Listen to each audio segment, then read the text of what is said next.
Hello, my dear friends. How are you? I think you are fine, fantastic, and very well. So, my dear friends, today I am going to share with you that how to speak English fluently and confidently.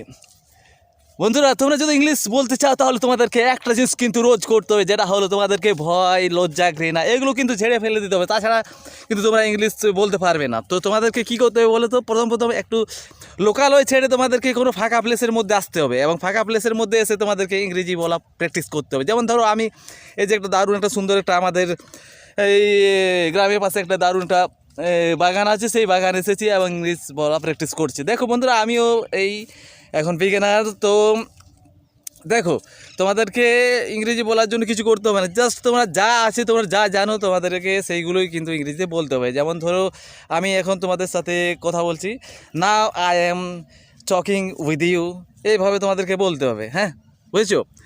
এবং ছোট ছোট ইংরেজি sentence বলতে হবে। যেমন ধরো I am walking now. I am walking now, আমি এখন হাঁটছি। সো এইভাবে ইংরেজি বলা প্র্যাকটিস করো, দেখবে তোমরা ঠিক ইংরেজি বলতে পারবে। আর দেখো বন্ধুরা, তোমাদেরকে মেন হলো প্রথমে তোমাদেরকে কোনো ফাঁকা প্লেসের মধ্যে আসতে হবে, তাহলে তোমরা কিন্তু ইংরেজি বলা খুব তাড়াতাড়ি শিখে যাবে, বুঝতে পারলে?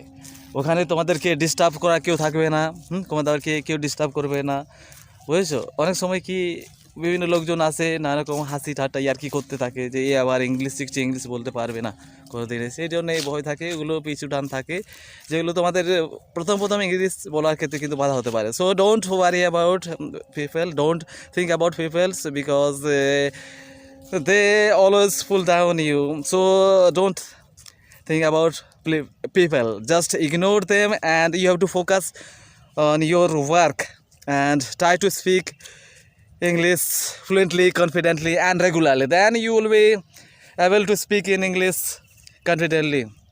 So my dear friends, that's all for today's lesson. I hope you understand what I mean to say.